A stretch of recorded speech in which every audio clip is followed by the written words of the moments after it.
Something strange is happening with the Pixel 10 and nobody saw it coming.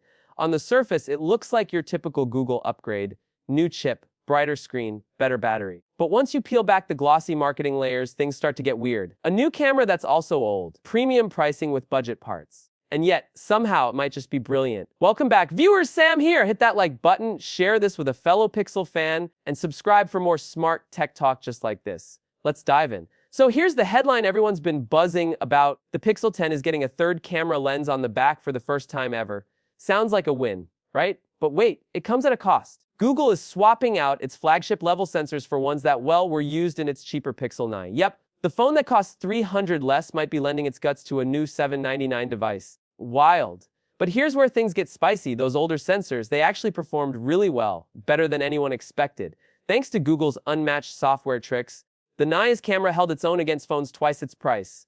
So what if, just what if, Google is playing 4D chess here? Under the hood, the Pixel 10 is rocking the new Tensor G5 chip. Built on a Third-M process for better efficiency and more AI power, it's paired with 12GB of RAM and the same 128GB and 256GB storage options. Nothing crazy on paper, but when paired with Google's clever processing, that's where things get interesting. Let's talk display. You're looking at a 6.3-inch OLED panel with 120Hz refresh and up to 3000 nits brightness. That's Retina melting territory, easily visible under direct sunlight. And it's wrapped in Gorilla Glass Victus 2. Translation tough and shiny.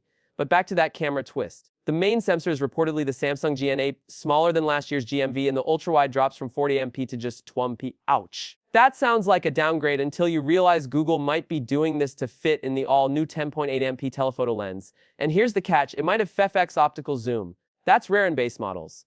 Google's clearly betting big on zoom. Now imagine this, you're snapping a photo of a butterfly mid-flight. Your phone, thanks to a clever hybrid system, automatically switches from the ultrawide to the telephoto lens to capture every delicate wing detail. That's not a dream. It's what early leaks say the Pixel 10 might actually do with macro photography. You get iPhone Pro level results on a base pixel. That's huge. Still not convinced this is smart design? Let's zoom out. Ultra-wide cameras often sound good on paper, but in real use, they suffer from edge distortion, dull colors, and poor detail. Meanwhile, telephoto lenses open up entirely new creative possibilities: street photography, nature close-ups, dramatic portraits. Google's basically saying, let's give people the tools they'll actually use. And here's another twist. While most companies are racing to slap Wi-Fi 7 into every device, the Pixel 10 might stick with Wi-Fi 6E. That's a weird step back, right? Or maybe it's strategic. If the base model targets the average user, not gamers or power users, Wi-Fi 6E is more than enough. Google could be saving the high-end features for the Pixel 10 Pro. Oh, and about that Pro, while the base Pixel 10 is trying to balance value and versatility, the Pro is going full beast mode. Rumors point to vapor chamber cooling, exclusive AI tools, and even better zoom and stabilization. But here's the thing, the Pro starts at $999. That's a serious jump. So is Google quietly creating two different Pixel experiences now? One that's smart, stripped down, and creative, and one that's premium, powerful, and expensive? It's starting to look that way. And depending on how you use your phone, that could be great news or a total headache. Design-wise, don't expect a radical overhaul. The renders show a device that looks a lot like the Pixel 9, clean, minimal, safe. But materials might change slightly: matte aluminum sides, glossy glass back. A little more polish. Subtle, but nice. Battery gets a modest bump for 970 mAh with 2090 wired and VW wireless charging. Not groundbreaking, but hey, more juice is always welcome, especially with that bright new screen and AI features. And now let's address the elephant in the room, the price. $799 for a phone that reuses parts from a $499 model. That's gonna ruffle feathers. But remember, Apple charges more just for an extra lens. If Google's software delivers, this could still be a great value. But here's where this really becomes a brain teaser.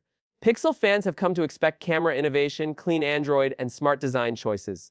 This time, Google might be redefining what that means. Less about specs, more about how the tech is used. Less about flexing hardware, more about helping users capture better moments. Will it work? That depends. If the Tensor G5 delivers better thermal performance despite the lack of a vapor chamber, if Google's image processing really pulls ahead, and if features like hybrid macro work flawlessly, the Pixel 10 could be a sleeper hit.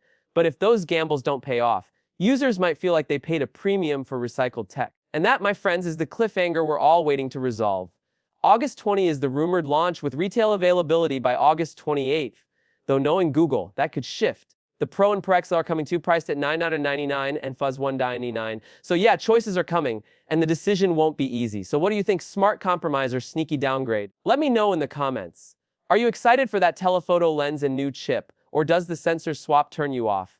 This is going to be one of Google's most debated Pixel launches ever. If you enjoyed this breakdown, show some love with a like and make sure to subscribe for more deep dives and no fluff tech talk. Sam signing off, but I'll catch you in the next one, because the Pixel story is just getting started.